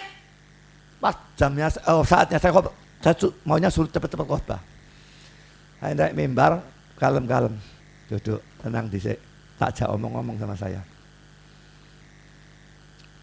Karena saya tahu saudara, emosi dan otak ya, ini kalau emosinya tinggi, otaknya turun dan sebaliknya. Saya tidak mau khotbah pada waktu emosi mereka tinggi. Otak mereka hilang. Dan khotbah saya butuh otak untuk mengerti. Saya bikin kalem dulu, tenangkan dulu aja omong-omong. Mungkin dia pegel barangkali WL-nya ya. Saya gak ngurus. Urusan saya menyampaikan firman kok. Saya tenangkan dulu. Lalu ajak doa, doanya tak panjangkan juga. Baru dalam tenang, saya khotbah. Emosi dibangkitkan untuk apa? Tidak bagus sedikit pun untuk mendengar firman. Bagus. Kalau mau ngerok jemaat duitnya supaya dikasihkan yang banyak. Karena dia akan berikan persembahan tanpa pakai otak, dia butuh berapa dan pakai kasihkan semua. Jamaah roji kasihkan semua. Kalau emosi bangkit, begitu. Barang sampai rumah emosi saya turun, ketun. Gila apa aku tadi kasihkan. Hati-hati dengan gereja yang membangkitkan emosi kelewatan.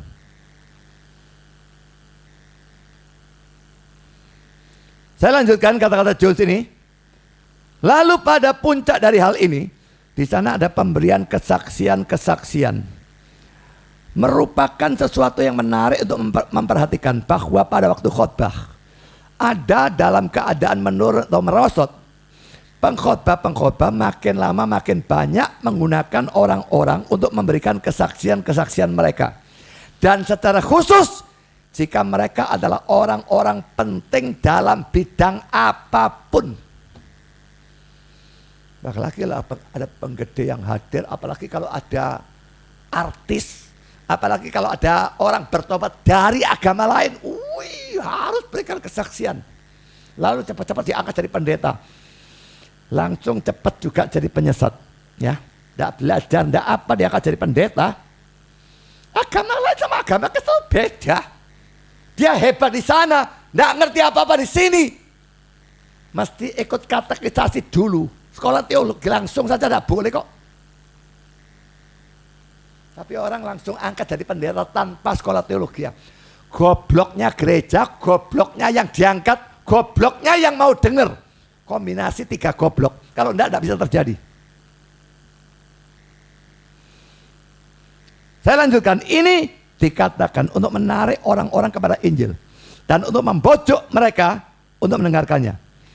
Jika kamu bisa menemukan seorang laksamana atau seorang jenderal, atau siapapun yang mempunyai gelar khusus tertentu, atau seorang pemain basket, atau seorang aktor, atau aktris, atau bintang film, atau penyanyi lagu pop, atau seseorang yang terkenal bagi masyarakat umum, suruhlah mereka untuk memberikan kesaksian mereka.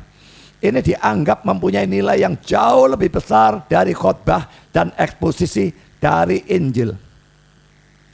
Andai kata ya, George Foreman, tahu Foreman kan ya, pernah juara dunia tinju 2 kali. Lah, dia pendeta kan. Seandainya dia datang ke Indonesia, kalau datang ke kota saudara, kira-kira gereja saudara undang dia atau tidak? Atau kalau dia kebetulan kebaktian di gereja saudara, wih, George Foreman pasti bagus. Kalau dia disuruh bersaksi mengapa dari petinju jadi pendeta dan bagaimana petinju dan pendeta dikombinasikan dan sebagainya, wah, suruh kesaksian. Kasih waktu kesaksian, lalu dia bersaksi 1 jam. Lalu saudara khotbahnya tinggal berapa? Hal-hal seperti ini membuang khotbah, membuang waktu untuk khotbah. Dan biasanya ini dianggap lebih penting dari khotbah. Kelucuan di atas kelucuan. Saudara, seorang berkhotbah bisa juga mengurangi waktu khotbahnya dengan menggunakan banyak bahasa asli, lalu menerjemahkannya secara tidak ada gunanya. Saudara, saya tidak menentang orang yang gunakan bahasa asli kalau ada gunanya. Coba dengarkan khotbahnya Bambang Nursena. Bahasa asli, dan bukan cuma bahasa asli ya, aslinya itu kan cuma Yunani dan Ibrani, ya, Aramaik itu ada kan cuma sedikit, Daniel dan Esra itu ada sedikit ya. Tapi dia juga pakai Arab, bentar lagunya dinyanyikan, ini apa? Bahasa-bahasa asing banyak-banyaknya. Dan saya perhatikan, gak ada gunanya. Kalau ada gunanya saya tidak masalah, sedikit pun tidak masalah. Tapi menggunakan bahasa asli tanpa ada gunanya, hanya tunjukkan, lihat aku pintar bahasa asli, sujud sembahlah aku. Lalu orang banyak ikut dia.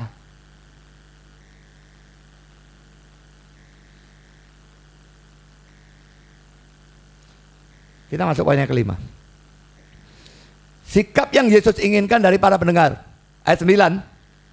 Siapa bertelinga, hendaklah ia mendengar.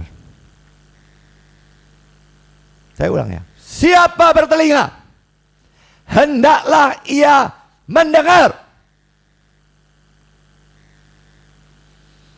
Kalau tadi sudah ada ngelamun, kata-kata ini bisa jadikan ayat hafalan. Taruh di muka tempat saudara setiap kali berbakti online. Siapa bertelinga, hendaklah ia mendengar. Kalau saudara tidak bertelinga, boleh tidak mendengar. Spurgeon berkata, telinga adalah untuk mendengar. Gunakan mereka, telinga kan 2 makanya dikatakan mereka ya, secara maksimal pada waktu ia yang membuat telinga berbicara. Tuhan yang ciptakan telinga saudara. Kalau dia bicara, dengar. Saudara tidak dengar terus, tidak ditarik balik telingamu, cilakalah kamu. Saya tidak bisa bayangkan orang tidak punya telinga. Kacamata ini taruh di mana saudara? Dan bukan itu saja saudara ya. Dengarnya pasti jadi setengah budek. Ini daun telinga bukan tidak ada gunanya nangkep suara saudara. Kok dibuang? Kalau dia bicara melalui hamba Tuhan yang betul-betul memberitakan firman, saudara sadarilah, dia buat telinga saudara untuk mendengar.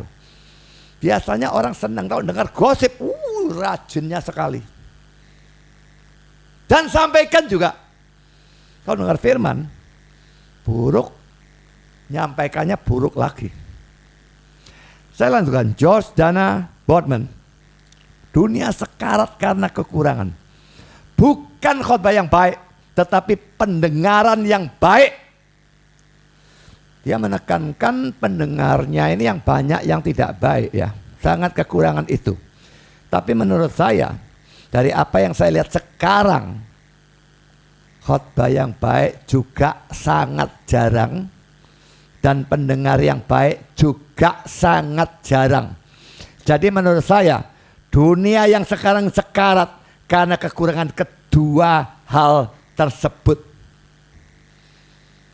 Karena itu saya berikan topik kewajiban pengkhotbah dan jemaat dengan harapan. Pengkhotbah melakukan kewajiban dan tanggung jawabnya, jemaat juga. Karena tanpa ini salah satu saja, apalagi dua-dua, betul-betul celaka gereja kita. Seluruh gereja celaka. Kata-kata John Stott ini bagus sekali ya. A deaf church is a dead church. Gereja yang tuli adalah gereja yang mati. Ini luar biasa benar. Saudara, kalau gereja tidak bisa mendengar firman, jemaat tidak bisa mendengar firman, ini gereja mati. Bisa mendengar, belum tentu hidup. Tapi masih mungkin dihidupkan karena mereka mendengar. Kalau gereja tidak bisa mendengar, tidak ada harapan. Saya paling benci khotbah di tempat yang saya lihat orang-orangnya tidak bisa dengar firman sama sekali. Frustrasi sudah. Ada yang bisa, kalau khotbahnya gampang. Saudara, kalau saya khotbah di gereja saya sendiri biasanya sukar. Kalau khotbah itu saya bawa ke gereja lain, saya hapus kutipan-kutipan, saya ganti dengan kata-kata saya sederhanakan sekali. Karena saya tahu mereka tidak terbiasa dengar sukar, tidak terbiasa dengar panjang. Kalau mau manjangkan, mau menyukarkan di sana, naikkan sedikit, tidak bisa langsung, tidak mungkin.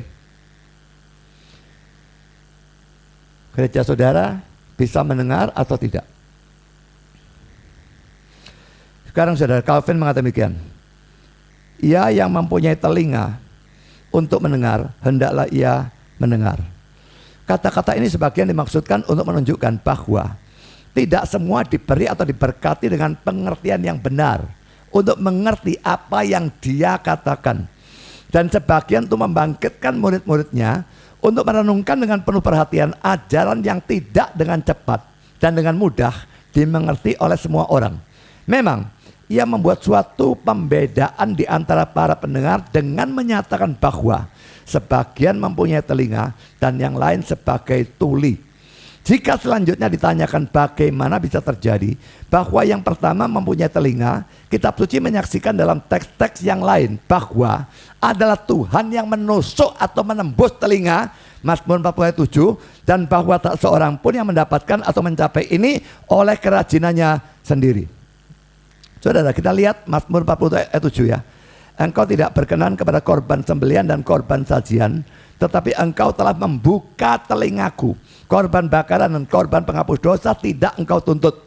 Bagian yang saya garis bawahi dalam terjemahan King James, telingaku telah engkau buka. RSV, tetapi engkau telah memberiku telinga yang terbuka.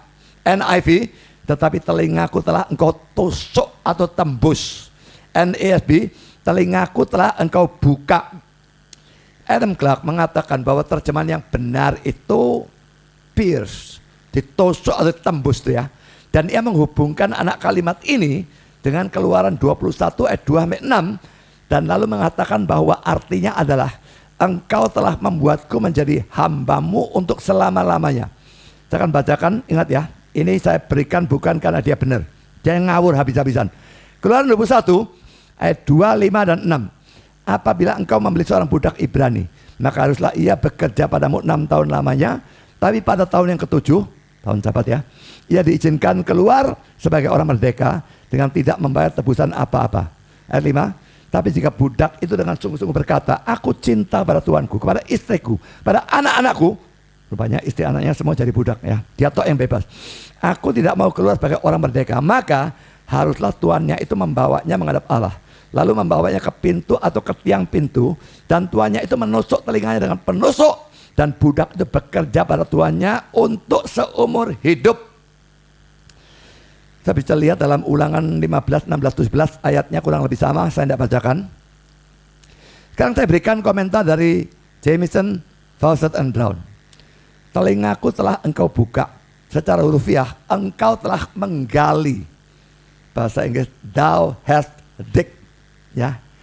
Artinya adalah engkau telah membuat aku taat dengan rela. Seperti dalam teks dari Yeremia yang baru dikutip. Dan dalam Yesaya 50 ayat 5, di mana juga seperti di sini, Mesias adalah si pembicara. Tuhan Allah telah membuka telingaku dan aku tidak memberontak. Bible Works memberikan arti seperti yang diberikan oleh Jamieson, Fausset and Brown, yaitu dig, menggali sebetulnya arti hurufiahnya dari kata yang digunakan. Bukan seperti yang Adam Clark tadi katakan, pierce itu menusuk atau menembak. Yang lebih benar ini. Sekarang saya berikan ayatnya, Yesaya 50, 4 dan 5. Tuhan Allah telah memberikan kepadaku lidah seorang murid, supaya dengan perkataan aku dapat memberi semangat baru pada orang-orang yang letih lesu.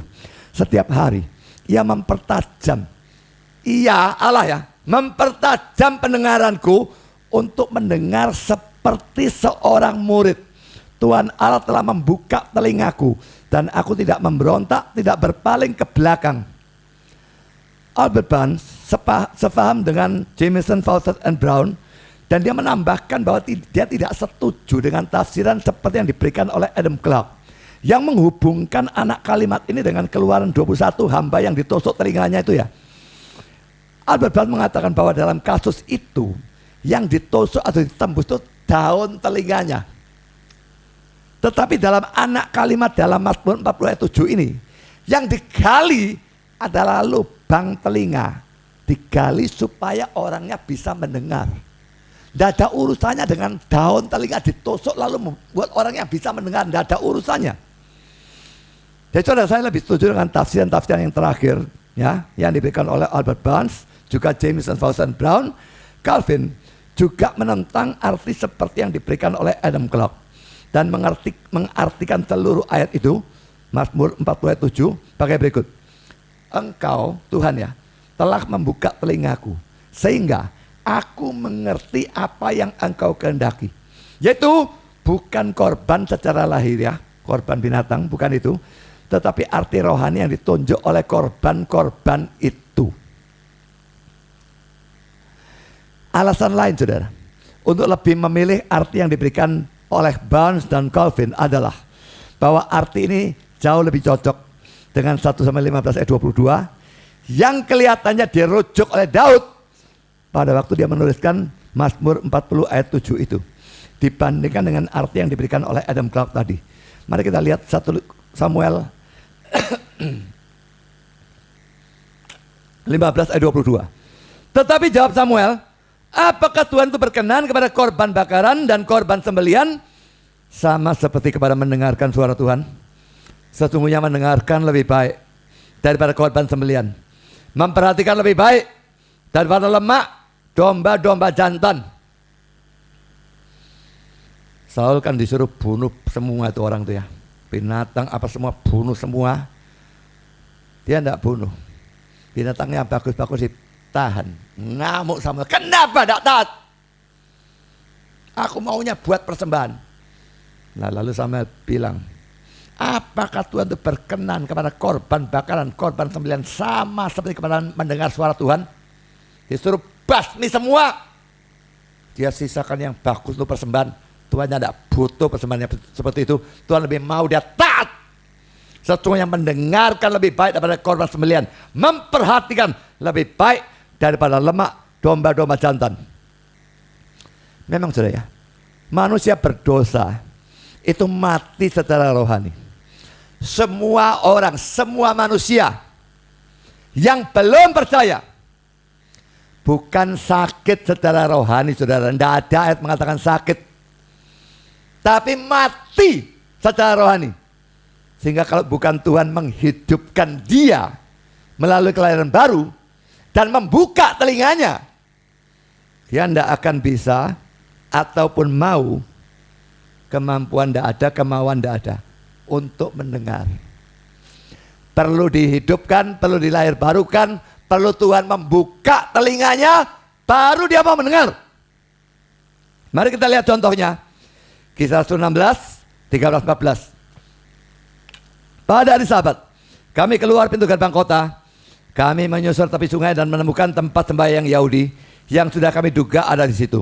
Setelah duduk, kami berbicara kepada perempuan-perempuan yang ada berkumpul di situ. Seorang dari perempuan-perempuan itu yang bernama Lydia turut mendengarkan. Ia seorang penjual kain ungu dari kota Tiatira yang beribadah pada Tuhan. Perhatikan ini. Tuhan membuka hatinya. Ini kelahiran barunya dia. Ini telinganya dia dibuka juga pasti. Tadinya mati, saudara. Mati, telinganya tidak bisa dengar. Tuhan hidupkan di sini. Tuhan membuka hatinya. Ini kelahiran baru. Dan ini juga telinganya terbuka. Sehingga. Jadi Tuhan lahir barukan, Tuhan buka hati itu. Itu yang menyebabkan. Sehingga ia memperhatikan apa yang dikatakan oleh Paulus. Dan akhirnya dia percaya. Makanya dalam doktrin reform, kelahiran baru itu mendahului iman. Kalau saudara tidak dilahir barukan, saudara mati secara rohani, tuli secara rohani, bagaimana mendengar Injil pun mengerti tidak bisa, apalagi menghargai, apalagi percaya. Soalnya anggap itu semua kebodohan. 1 Korintus 2:14. Sekarang saudara, apakah merupakan sesuatu yang aneh atau merupakan sesuatu yang kontradiksi? Yang membuka telinga itu kan Tuhan. Tapi tadi ayat 9 kok mengatakan barang siapa punya telinga hendaklah ia mendengar. Loh, yang buka telinga saya itu Tuhan. Kok saya diperintahkan untuk mendengar? Lah saya bagaimana bisa mendengar? Saudara, dua ini tidak kontradiksi ya. Saya percaya dan kita semua, saudara semua harus percaya keduanya benar. Di satu sisi yang membuka telinga, melahir barukan Tuhan. Tanpa ini, saya tidak bakal bisa ataupun mau mendengar. Di sisi lain ada perintah. Yang punya telinga, hendaklah yang mendengar.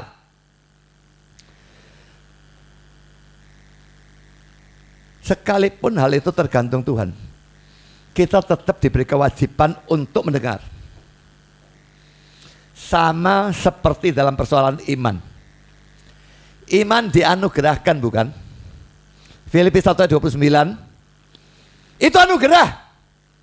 Kalau tidak dianugerahkan, saya dengar Injil sampai mendem saat matinya tidak bakal percaya enggak. Iman itu anugerah. Lahir baru dengan Injil, imannya perlu dianugerahkan. Tapi kita tetap diperintahkan untuk beriman. Itu anugerah.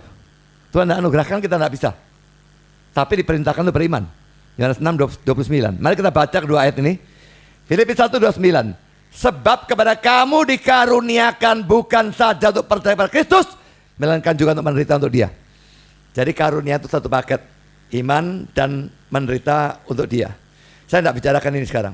Saya hanya tekankan iman itu dikaruniakan. Filipi 1:29. Tapi tetap kita diperintahkan untuk beriman. Tidak peduli dikarunia atau tidak dikarunia, pokok diperintahkan untuk beriman. Mari kita lihat Yohanes 6:29. Jawab Yesus kepada mereka, inilah pekerjaan yang dikehendaki Allah, yaitu hendaklah kamu percaya kepada Dia yang telah diutus Allah. Dia itu Yesus ya. Inilah pekerjaan yang dikehendaki Allah, yaitu hendaklah kamu percaya. Percaya diperintahkan. Percayalah pada Tuhan Yesus Kristus dan engkau akan selamat, engkau dan sesamamu dan sebagainya. Itu juga diperintahkan. Di mana-mana diperintahkan untuk percaya, padahal iman dianugerahkan. Jadi itu dua hal yang harus dipegang bersama-sama. Diperintahkan beriman, tapi iman itu anugerah. Disuruh mendengar, tapi Tuhan yang buka telinga, Tuhan yang lahir barukan. Nggak ambil pusing. Jadi kalau tadi di bagian atas, bagian awal dari khotbah ini, saya sudah menekankan pengkhotbah punya banyak persyaratan, kewajiban, tanggung jawab, berat. Jadi pengkhotbah itu berat, saudara ya. Tanggung jawabnya kepada Tuhan, ya. Dan dia wajib melakukan semua kewajiban, tanggung jawab untuk bisa mempersiapkan dan nanti menyampaikan khotbah yang baik dan benar. Tapi sekarang pada poin yang terakhir ini, barang siapa bertelinga hendaklah kamu mendengar. Ini tanggung jawab untuk jemaat. Dan saudara, jangan anggap remeh ini ya. Tanggung jawab untuk mendengar. Berusaha mendengar. Setiap ada firman yang benar, tidak peduli panjang, tidak peduli sukar, pokoknya itu benar. Berusaha mendengar dengan penuh perhatian dari awal sampai akhir. Jangan izinkan diri saudara ngantuk atau apapun. Kalau saudara memang tukang ngantuk, minum kopi dulu. Kalau tetap ngantuk, periksakan kesehatan saudara. Mungkin ada sesuatu yang membuat saudara ngantuk. Bereskan kesehatannya. Cuma fresh, bisa mendengar. Dan betul-betul mau mendengar. Dan saudara, ini penting luar biasa. Karena antara tanggung jawab kewajiban dari jemaat dan pengkhotbah atau pendeta, ini berhubungan. Kalau sekarang saya misalnya khotbah setengah jam dan gampang-gampang, saya bisa dengar. Nah, saya mulai persukar ya.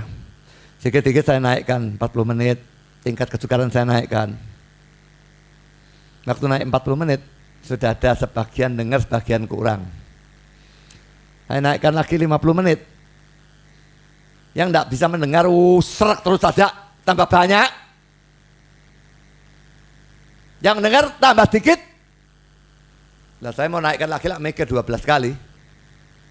Tak naikkan 60 menit, 0 yang dengar. Akhirnya saya tidak bisa menaikkan tingkat khotbah ataupun panjangnya khotbah karena jemaat yang tidak mau mendengar.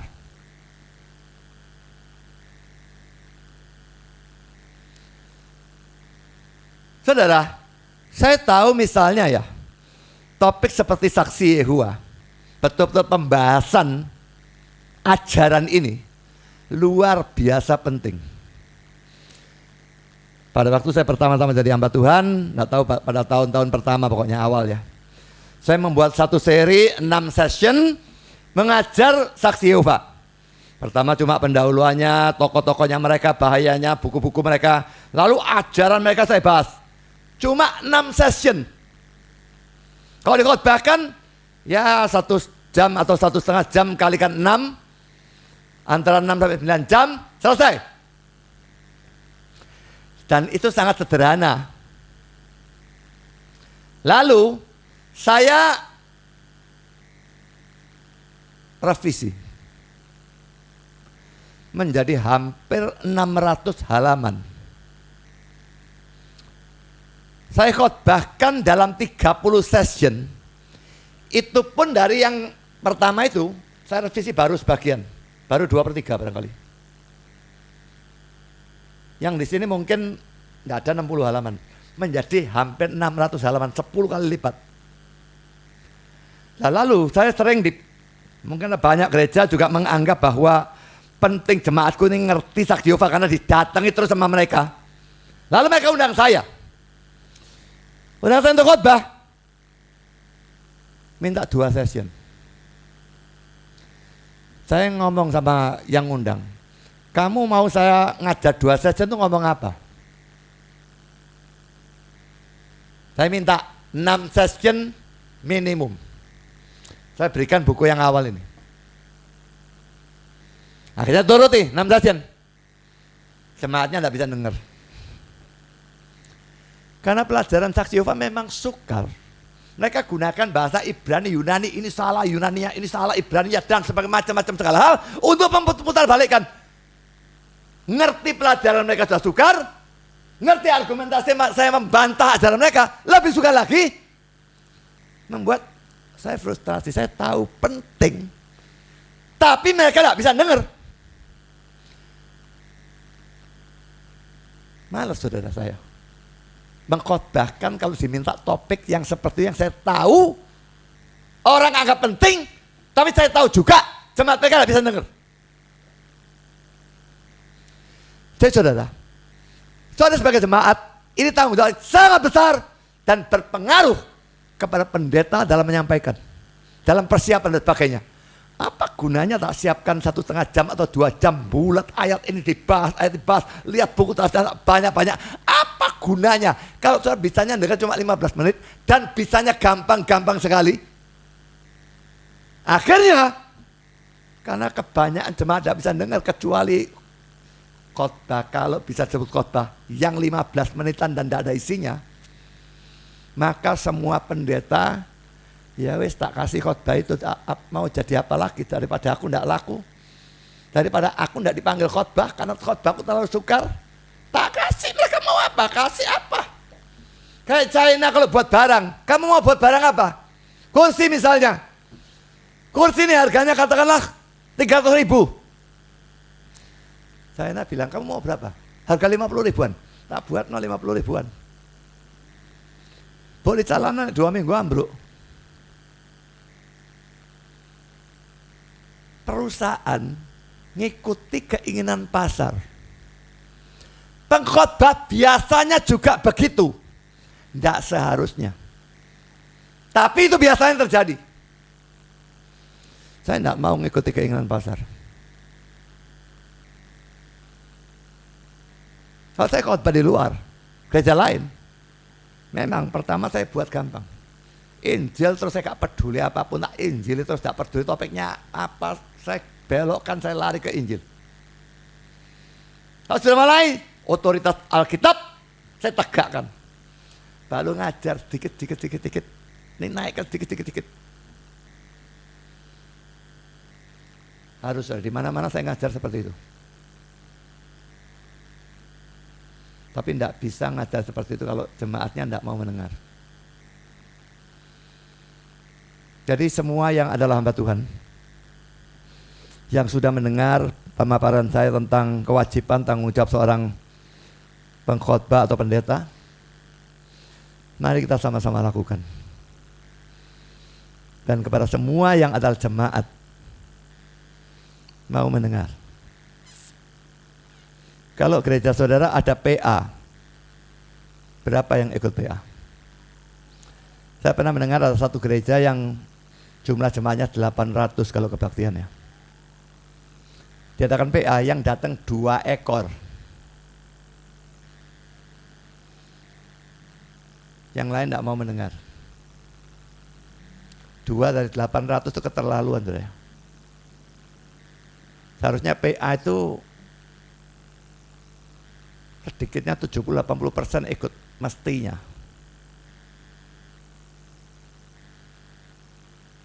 Tidak tahu PA-nya yang buruk atau jemaatnya yang buruk atau dua-dua buruk, saya tidak ngerti yang mana. Tapi lagi-lagi saudara, jemaat tidak mendengar, pendetanya tidak bisa ngajar. Timbal balik saudara. Mari kita tidak saling menyalahkan jemaat, salahkan pendeta, pendeta salahkan jemaat. Mari kita sama-sama di tahun yang baru ini memperbaiki diri. Pendeta meningkatkan sedikit demi sedikit mutu khotbahnya. Jemaat meningkatkan bagaimana dia mau mendengar. Berusaha mati-mati untuk mendengar. Makanya hari Sabtu tuh jangan dihabiskan waktu sembarangan.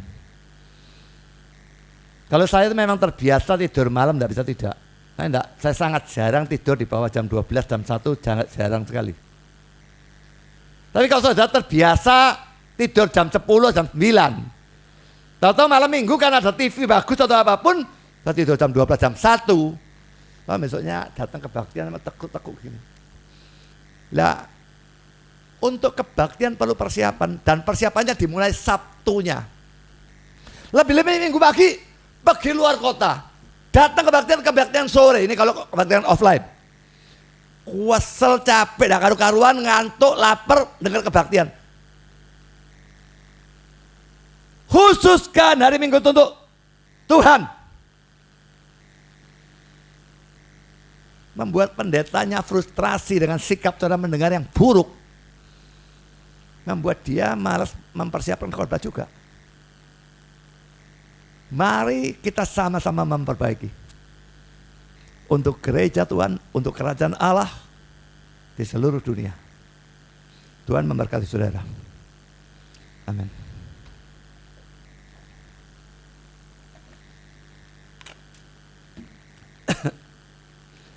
Mari kita berdoa. Bapa di surga, terima kasih Engkau sudah memberikan sebagian firman, banyak teguran, baik bagi hamba Tuhan maupun bagi jemaat sebagai pendengar. Dan kami berdoa supaya Engkau menolong kami semua memperhatikan teguran itu, mentaatinya, mengubah hal-hal yang salah dalam diri kami. Terlalu banyak pengkhotbah yang khotbahnya bukan hanya pendek tapi juga tidak ada isinya. Kami berdoa supaya Engkau sadarkan dan pertobatkan. Terlalu banyak pengkhotbah yang tidak punya karunia. Kalau memang Engkau tidak memanggil mereka, Engkau singkirkan mereka dari pelayanan. Dan gantikan dengan orang yang memang Engkau panggil. Terlalu banyak juga jemaat yang tidak bisa mendengar firman. Engkau yang menciptakan telinga Tuhan.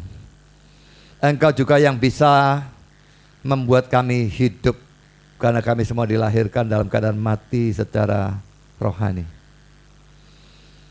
Hidupkan mereka yang mati. Buka telinga mereka yang tuli. Dan tolong jemaat berusaha mati-matian mendengar, berusaha untuk bisa mendengar yang lebih sukar, berusaha untuk bisa mendengar yang lebih panjang, sehingga semua menjadi pendengar yang baik dan terjadi keharmonisan antara pengkhotbah memberikan khotbah yang baik, bermutu, banyak hal yang diberitakan dan pendengar bisa menyerap semuanya. Maka kemuliaan akan terjadi untuk Tuhan. Terima kasih Bapa, dalam nama Yesus kami berdoa. Amin.